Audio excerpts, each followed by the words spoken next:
Graças a Deus. Que viemos. Abre sua Bíblia no Evangelho de João, capítulo 3. Nós vamos ler do versículo 1 ao versículo 3.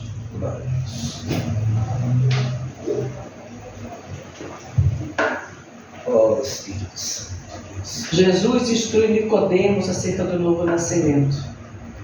E havia entre os fariseus um homem chamado Nicodemos, príncipe dos judeus.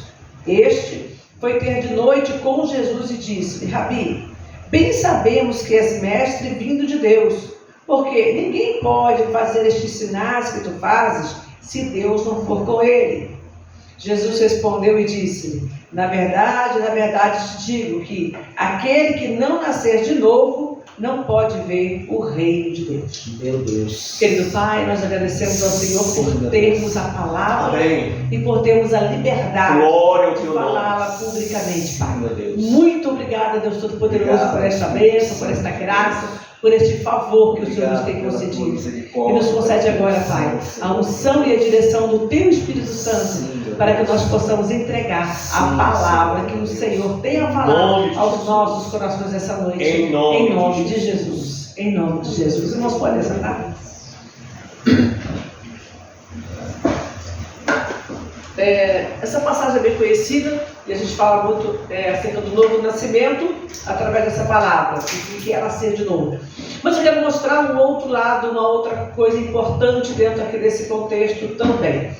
A Bíblia fala no versículo 10 que Nicodemos ele era mestre dos judeus. Vamos ver aqui rapidamente. Versículo 10. Jesus respondeu e disse: tu és mestre de Israel e não sabes isto? Então Nicodemos não era uma pessoa qualquer. Ele estava entre os anciãos de Israel e era o mestre da palavra. Mas quando ele se aproxima de Jesus, a Bíblia diz que ele vai ter com Jesus que horas? Que período do dia? À noite. Por que ele iria falar com Jesus à noite? Vale lembrar que a noite daquela época não era como a noite de hoje, onde todos nós podemos circular porque tem iluminação para tudo quanto é lado. Naquela época, à noite, as pessoas se recolhiam. Andavam na rua os soldados, algum outro serviçal, mas de um modo geral as pessoas estavam recolhidas à noite, porque não tinha iluminação pública. Então, à noite ele foi ter, porque era um período em que provavelmente ele não seria visto pelos escribas, pelos sacerdotes, pelos doutores da lei. Então ele foi escondido. O que eu quero falar? Por que eu estou citando essa passagem hoje? Eu quero mostrar o que impede, eu quero que a gente venha refletir o que é que nos impede de servir a Deus. O que impede a gente de orar? O que impede a gente de louvar e de adorar? O que impede a gente de ir para a igreja? O que impede a gente de ser cristão de verdade, genuíno, segundo os princípios da palavra? Tem muita coisa que impede a gente. Às vezes você até quer fazer alguma coisa, mas você fica constrangido diante de alguma situação. Então tem muitas situações que nos constrangem. Você às vezes não quer ser visto como chato da turma, você não quer ser visto como crentão. Então nós nos podamos de servir ao Senhor na totalidade que nós entendemos, porque veja bem, nós entendemos o que deve ser feito. Todo mundo sabe, pelo Espírito de Deus, por mais novo convertido que ele seja, por mais menino na fé ainda, todo mundo sabe o que tem que ser feito. Mas fazer é uma outra coisa. Porque requer de nós despreendimento da nossa natureza, despreendimento das preocupações com as pessoas que estão ao nosso redor e até dentro da igreja. Porque dentro da igreja eu já vi pessoas falarem: fulano estava lá se dedicando, fica lá querendo parecer santa.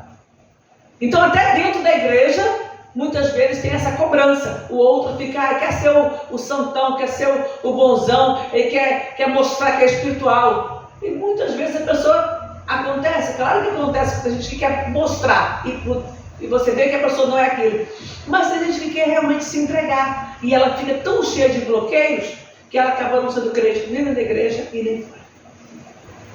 Por quê? Porque a gente se poda. Então, como vencer esses obstáculos? Nós vimos aqui que Nicodemos venceu indo de noite, ele queria conversar com Jesus. Ele não tinha essa autoridade, tinha medo também, porque podia perder todo o prestígio, o cargo que ele tinha ali entre os anciãos. Então ele foi ter a noite com Jesus, foi se informar melhor, foi conhecer melhor. Ele não deixou de servir a Jesus. Só que ele precisou, por causa do período que ele vivia, ele fez isso à noite. Jesus não o criticou por ele estar fazendo à noite. Meu Deus. Você percebeu isso? Jesus não critica ele. Ele falou: olha, Nicodemos, você está com vergonha de mim? Lá de dia você está no meio dos sacerdotes, no meio dos escribas, dos fariseus, não sei de quem lá. E aí de noite você vem falar comigo? Você está com vergonha de mim? Jesus não critica ele por isso, porque ele sabia que ele estava ali na sinceridade de coração, e é isso que Deus está vendo de nós. Amém. Vamos ver alguns casos de pessoas também que tiveram uma certa dificuldade. Mateus capítulo 9, versículo a partir do 18.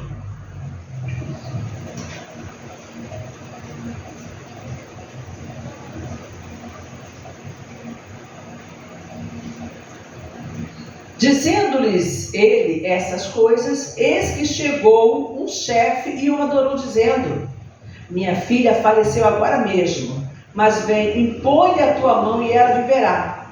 E Jesus, levantando-se, seguiu, e os seus discípulos também. E eis que uma mulher que já havia 12 anos padecia de um fluxo de sangue, chegando por detrás dele, tocou na orla de sua veste, porque dizia consigo: se eu tão somente tocar na sua veste, ficarei sã. Não tem muito tempo que eu citei esse texto aqui, que nós lemos sobre esse texto. A mulher queria ir até Jesus, ela, mais do que queria, ela precisava urgentemente. Ela padecia de um fluxo de sangue, ela era uma mulher que tinha hemorragia constante, tinha um fluxo de sangue que não conseguia. Se hoje as mulheres sofrem tanto com isso ainda, imagina séculos atrás, quando não tinha essas cirurgias que tem hoje, a medicação que se tem hoje. Então muitas mulheres padeciam disso e, como nós já falamos também aqui, não podiam andar em público, não podiam encostar nas pessoas, porque as pessoas ficavam impuras. Quem tinha qualquer fluxo de sangue, seja uma úlcera, seja uma hemorragia, né, alguma ferida que tivesse exposta com sangue, ela não podia tocar nas pessoas porque ela era considerada imunda. Então essa mulher venceu o obstáculo. Ela falou: não posso, né? E tocar em Jesus, não vou deixar Jesus impuro, porque Jesus é santo. Eu acredito que ela teve esse entendimento, esse discernimento. Então eu vou tocar nele, ele vai me curar. Não sou eu que vou sujar, mas ele que vai me trazer cura. Então ela vai no meio da multidão ali, se aproxima de Jesus e ela toca na orla. Ela não toca nem em Jesus, ela toca na orla. Se eu tocar só na orla, eu vou ser curada. E ela, de fato, foi. A palavra diz que quando ela toca em Jesus, Jesus para, Jesus procura: quem foi que me tocou? Os discípulos: Senhor, todo mundo te aperta, te oprime, como é que a gente vai saber quem nessa multidão te tocou? Está todo mundo te tocando? Não. Alguém me tocou porque eu senti que de mim saiu virtude, saiu poder de mim. Olha a fé daquela mulher.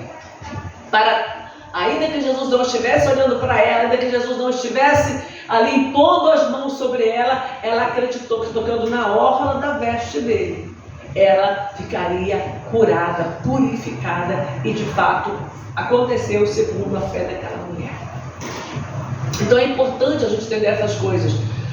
Havia ali um obstáculo? Havia uma multidão e a impureza dela. Não havia um, haviam dois obstáculos. Tinha uma multidão e tinha ainda a sua impureza.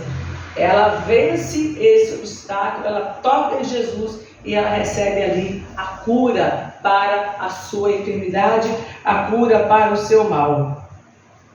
E rapidamente vamos aproveitar, aqui no mesmo texto nós lemos aqui no comecinho, que havia um chefe da sinagoga que adorou e disse: minha filha, vem agora e põe a mão porque ela viverá. Agora um homem chamando ele já tinha um pouco de prestígio. Você pode chegar diante de Jesus, chegar a falar com ele. Jesus estava indo, mas a mulher vem e já interrompe aquele momento ali, aquela pressa, porque a filha dele estava morrendo já. Mas ele permaneceu ali. Ele não se abalou. Às vezes a gente se abala. Você está indo, você vê que as coisas começam a fluir, que começam a acontecer, e aí de repente acontece alguma coisa que parece que dá uma pausa na bênção que está chegando. Tem alguém que faz alguma coisa, que a atenção é voltada para um outro lugar, você está prestes a resolver o seu problema e de repente alguém entra no seu caminho e meio que você sente como se estivesse tomando a sua bênção. Poxa, era o meu lugar, era o meu momento, era a minha hora. E aquele homem fica ali, ao lado de Jesus, esperando, tranquilo, até que é chegada a sua hora. Então não desistir diante das lutas, não desistir diante das dificuldades, não desista diante daquilo que pode parecer um impedimento, porque muitas vezes é apenas uma prova da nossa fé. É só para você provar, você realmente acredita? Tem uma multidão que você acredita que você pode chegar até Jesus? Ah, tem muita gente mais santa do que eu. Deus não vai olhar para mim que eu sou pecador. Ah, tem aqui, eu não posso me chegar diante do Senhor porque eu estou imunda. Eu vou entrar numa igreja, eu sou viciado, eu sou drogado, tenho a vida errada toda lá fora. Como é que eu vou entrar dentro de uma igreja? Tem gente que tem essa dificuldade. Ela não consegue imaginar que ela vai entrar numa igreja porque as pessoas vão me olhar. O imundo, ele tinha que sair gritando quando ele chegava em lugar público, imundo, para as pessoas se afastarem dele. E ela entra ali, quebra essa regra e ela vai ali por causa da fé. Ela não estava quebrando a lei, ela estava tomando uma atitude de fé. E tem gente que quer entrar na igreja, mas fica constrangido, todo mundo vai me olhar. E olha mesmo. E não adianta dizer que não olha não, porque olha mesmo, a gente olha. Às vezes você não quer olhar, mas chega uma pessoa estranha na igreja, com uma veste diferente, com uma coisa diferente, imagina. Você vai olhar, você não quer olhar, mas até ele fica assim, puxando para lá. Porque nós somos curiosos. Né? Nós julgamos também, às vezes é só curiosidade mesmo, mas em outro momento você fica preocupado, fica apreensivo, se a pessoa está ali para fazer algum tumulto, alguma coisa, porque também acontece. Então nós temos às vezes um olhar de julgamento mesmo, é preconceito mesmo. Então todas essas coisas acontecem e a pessoa precisa fazer o quê? Vencer os obstáculos. Se eu quero chegar até Jesus, não importa o que estiver na minha frente, eu vou chegar até Jesus. Porque eu quero, porque eu sei que é o momento que Ele está me chamando. Meu Deus. A gente sente quando isso está acontecendo. É importante que eu esteja com a minha vida, com os meus olhos tão atentos, que eu consiga perceber quando é o meu momento. Porque eu não vou ligar para o que estão falando, para o que estão fazendo, para qualquer comentário, eu não estou nem aí. É o meu momento, é a minha hora. Eu já dei esse testemunho aqui várias vezes, quando eu fui chamada, eu ouvi algumas coisas, né? Uma pessoa falando, não vá com tanta sede ao pote, olha, cuidado, hein? Vai assim, olha o que você vai fazer aí. Um monte de comentários desnecessários, porque eu estava indo, porque Jesus me chamou. E a prova disso que eu permaneci. Eu estou até agora. Mas eu ouvi muita coisa, ouvi em casa, ouvi no trabalho, ouvi na igreja. Então tem muita gente que vai falar, não se preocupe. Os discípulos certamente, daqui a pouco tem um outro texto que fala sobre isso. Mas as pessoas estão sempre tentando nos podar. Mas espera aí, o que você quer? Quando você quer materialmente, você luta. Quando você quer na educação, você luta, se esforça, né? Tem gente que fica tomando coisas para poder ficar acordado, tomando café, e vou estudar, e vira a noite estudando porque quer passar no concurso. A pessoa no trabalho se esforça, faz hora extra, faz tudo porque ela quer ganhar um salário melhor, ela quer manter o emprego dela quando está tão difícil, e até se sacrifica, indo ao extremo muitas vezes, porque quer aquilo, mas quando chega na hora de lutar pelas coisas espirituais, até que ponto eu estou disposto a lutar? Até que ponto eu estou disposto a lutar pela eternidade da minha alma? E é isso que eu preciso entender. Quando eu estou lutando pela eternidade da minha alma. Todos nós somos eternos.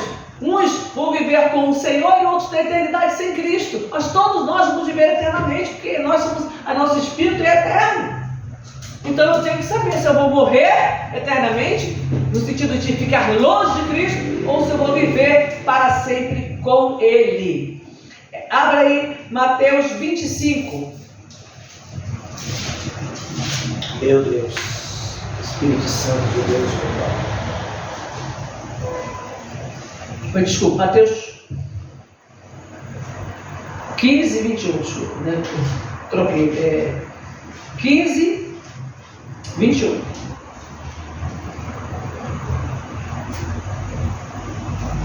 E partindo Jesus dali, foi para as partes de Tiro e de Sidom. E eis que uma mulher cananeia, que saíra daquelas cercanias, clamou dizendo: Senhor, filho de Davi, tem misericórdia de mim, que minha filha está miseravelmente endemoniada.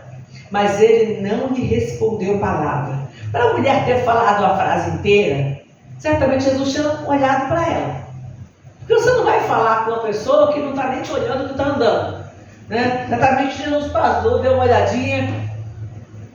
Senhor, filho de Davi, tem misericórdia de mim, que a minha filha está miseravelmente endemoniada.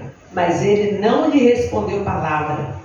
E os seus discípulos, chegando ao pé dele, rogaram-lhe, dizendo: despede, que vem gritando atrás de nós.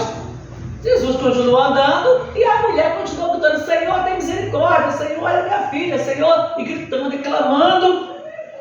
Os discípulos do Senhor ficaram incomodados. Olha, se o meu mestre está aqui conosco, se ele não respondeu, o Senhor não vai responder.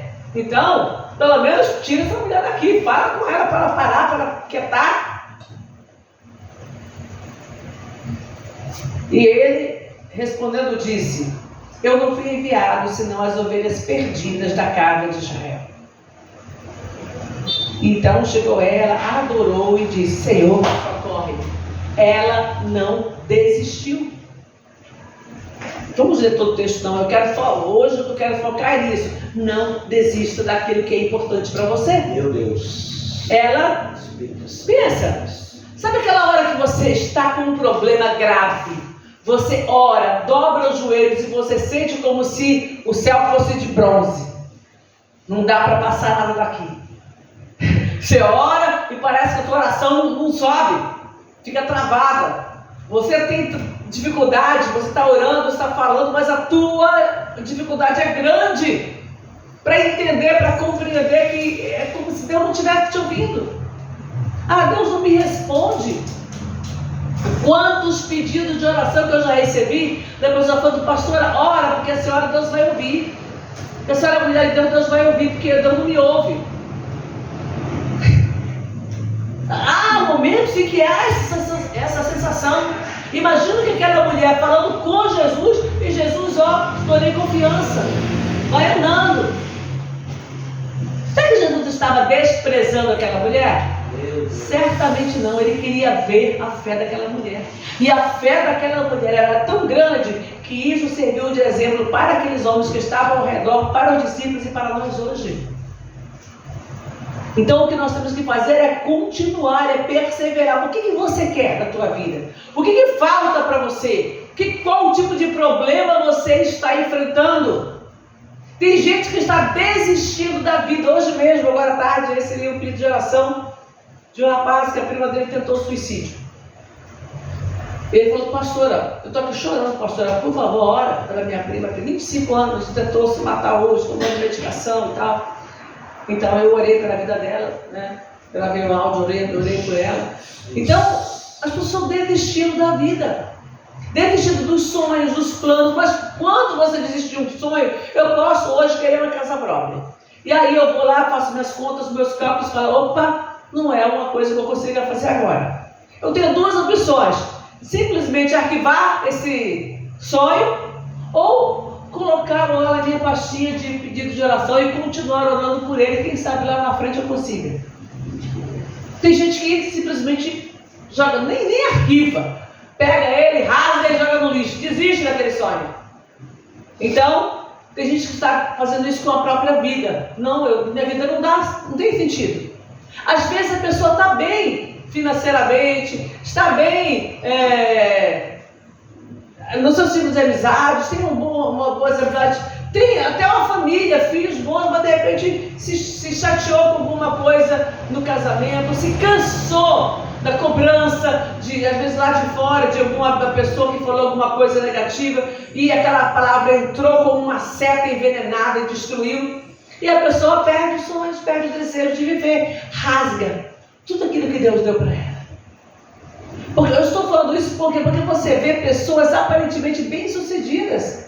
Tem gente que está cheia de problemas, com doença terminal, com um monte de coisa. Mas tem gente que você olha, você fala, poxa, essa pessoa tem tudo, ela tem uma família maravilhosa, ela tem um emprego, por que essa pessoa está fazendo isso com a própria vida? Então, nós não podemos desistir dos nossos sonhos. Aquela mulher tinha tudo para viver frustrada. Poxa, eu sou uma mulher imunda, não tem cura para isso aqui, não tem jeito. E ela permaneceu, essa mulher aqui, uma filha endemoniada dentro de casa. E não era uma coisinha simples, de vez em quando. Tem gente que você fala, fulana é endemoniada, porque de vez em quando a pessoa dá uns surtos. Mas ela não estava miseravelmente endemoniada. É aquela pessoa que fica o tempo inteiro louca. Né? Você fala, fulano está louco. Tem gente que tem problemas mentais, mas tem gente que está simplesmente endemoniada e precisa de uma libertação. Eu lembro do pastor Paulo Roberto, um tempo atrás, uns anos, mais de 30 anos atrás, eu era solteiro ainda. Ele machucou a perna e ele foi para o hospital. E quando ele chegou no hospital, ele na emergência, ele estava no... aqueles biônicos assim, para fazer curativo? Ele estava ali para fazer curativa, chegou o policial com um rapaz totalmente transtornado, e aí eles, a polícia lá com ele, né, para segurar, ajudando a segurar, para dar um sossega-leão nele. Aí ele escutou aquilo lá, ele escutou a voz do rapaz, ele falou, isso aí não é loucura não, esse cara está endemoniado. Aí ele pegou, saiu mancando, machucado, falou, dá licença aí. Aí expulsou o demônio, o cara ficou lá, normal, né? Todo mundo ali atônito, o que era? Ele estava endemoniado. Então, pensa na situação dessa mulher vivendo como uma criança, né? Como uma filha, não sabe se for criança, mas pode ser uma jovem, pode ser até um pouco mais de idade, mas que vivia isso continuamente. Então ele fala. Né? E depois ele liberta. Olha, no versículo 28, então respondeu Jesus e disse-lhe, ó mulher, grande é a tua fé, seja isso feito para contigo como tu desejas. E desde aquela hora a sua filha ficou sã. Provavelmente, pelo que a gente entende aqui, a filha não estava junto. A mulher estava sozinha, não fala sobre a filha ali. Só que a mulher chega em casa, quando ela chega em casa, a filha já estava liberta. Porque ela insistiu, ela persistiu em buscar a bênção para dentro da sua casa. Então eu tenho que buscar a bênção para a minha vida, mas também para a minha casa. Orar pelo meu esposo, orar pelas minhas filhas, pela minha mãe, né? Meu pai já não está, mas pelos meus irmãos, pelos meus sobrinhos. Eu tenho que orar pela minha parentela. Eu tenho que orar pela minha casa, para que o Senhor entre com providência, para que Deus traga a libertação para dentro do meu lar.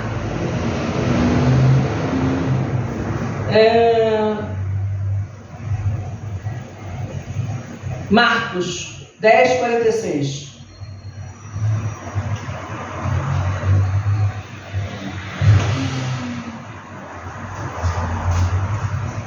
Evangelho de Marcos, capítulo 10, versículo 46.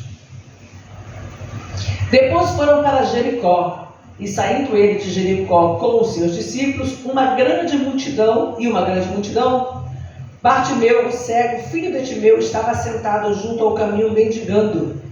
E ouvindo que era Jesus de Nazaré, começou a clamar e dizer, Jesus, filho de Davi, tem misericórdia de mim. E muitos o repreendiam para que se calasse, como aconteceu com a mulher que tinha filho endemoniado. Mas ele clamava cada vez mais, filho de Davi, tem misericórdia de mim. Santo Deus. E Jesus, parando, disse que o chamassem. E chamaram o cego, dizendo-lhe, fica o ânimo, levanta que ele te chama. E ele, lançando de si a sua capa, levantou-se e foi ter com Jesus. E Jesus, falando, disse, que queres que te faça? E o cego lhe disse, mestre, que eu tenha vista. E Jesus lhe disse, vai, a tua fé te salvou. E logo viu e seguiu a Jesus pelo caminho. Glória a Jesus. Vocês lembram o que o cego estava fazendo quando Jesus passou? Primeiro versículo que nós lemos aí. Lembra? Vê aí no primeiro versículo. Esmola. Pedindo esmola. Ele era cego, ele não tinha como sustentar. Ele não tinha como trabalhar e se sustentar sendo cego. Se hoje é difícil, é o que eu falo, imagina, naquela época, que era uma época que boa parte do povo vivia na miséria, e ainda por cima uma pessoa cega, então ele vivia de esmolas. Mas quando Jesus chega perto dele, ele não fala assim, me dá uma bênção aí, alguma coisa, eu preciso de comer, eu não tenho, né? Eu estou aqui nessa situação, eu preciso de dinheiro, eu preciso de alguma coisa, ele não pede coisa material. Às vezes nós ficamos tão preocupados com o que é material, que a gente não percebe qual é o valor da bênção de Deus na nossa vida, dos nossos olhos abertos para nós enxergarmos o problema, ou melhor, a solução. Então a solução de Bartimeu para ele parar de pedir esmola era ele ter condições de trabalhar. Então ele pede, tem misericórdia de mim, o que você quer, Bartimeu? Eu quero ver, Senhor. Eu quero poder ver. Olha que bênção. Ele viu. E a primeira coisa que ele viu foi Jesus. Que coisa maravilhosa. Às vezes a gente precisa disso, ver Jesus. Então pede. Eu estava conversando com o meu irmão há um tempo atrás, eu falei com ele, né? Pede para Deus abrir teus olhos. Então você tem que pedir, me mostra se não é verdade, e pede para ele te mostrar, para ele te fazer compreender o que é espiritual, porque às vezes você não consegue. É tanta coisa chamando a sua atenção, você tem olhos para ver. Você consegue enxergar as pessoas, as coisas, mas nem sempre você consegue enxergar o que é espiritual. Tem gente que tem uma visão excelente. Minha mãe idosa, ela lê a Bíblia aqui, ó. Sem óculos, eu tenho que ficar aqui, põe, tira. Minha mãe lê, 87 anos ela lê, sem óculos. Já fizeram óculos para ela, né, a polícia, não, tem que pôr o óculos. Esse negócio me incomoda. E pega lá, a Bíblia é menor do que essa, e vai lá e lê. E tem gente que tem olhos, enxerga as coisas naturais, mas não consegue enxergar aquilo que é espiritual. Então ele falou, eu quero ver, Senhor. Então às vezes a tua necessidade visual é no campo espiritual. Então você pede, Senhor, eu quero ver. Eu quero enxergar as coisas, mas aí você tem também que se posicionar com Deus. Estávamos conversando aqui na quinta-feira, né, sobre a questão, às vezes a gente tem dificuldade para entrar na presença de Deus.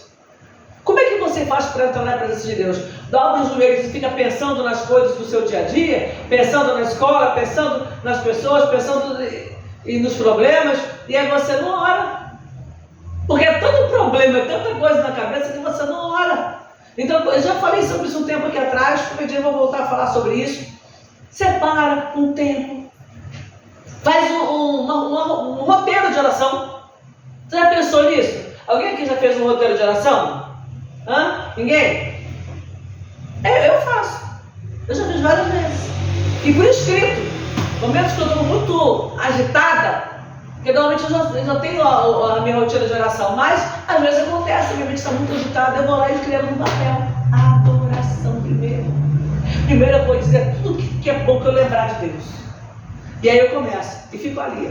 Toda a palavra que eu lembrar, que a Bíblia fala que Deus é grande, tremendo, maravilhoso, e eu vou falando para Ele, eu vou conversando com Ele, eu vou adorando. Depois eu separo um tempo e eu vou agradecendo. Eu separo um tempo e eu vou louvando, não necessariamente nessa hora, no dia que eu louvo primeiro, e aí eu fico ali na presença de Deus. Às vezes no meio da adoração eu lembro de um louvor, aí eu começo a cantar para Deus. E aí depois eu começo a apresentar os meus pedidos, as coisas que eu quero. Primeiro eu tenho um tempo. Agora a gente entra na presença de Deus para fazer oração. E quer fazer oração de 2 minutos? Você não consegue ter intimidade com a pessoa que você passa e cumprimenta.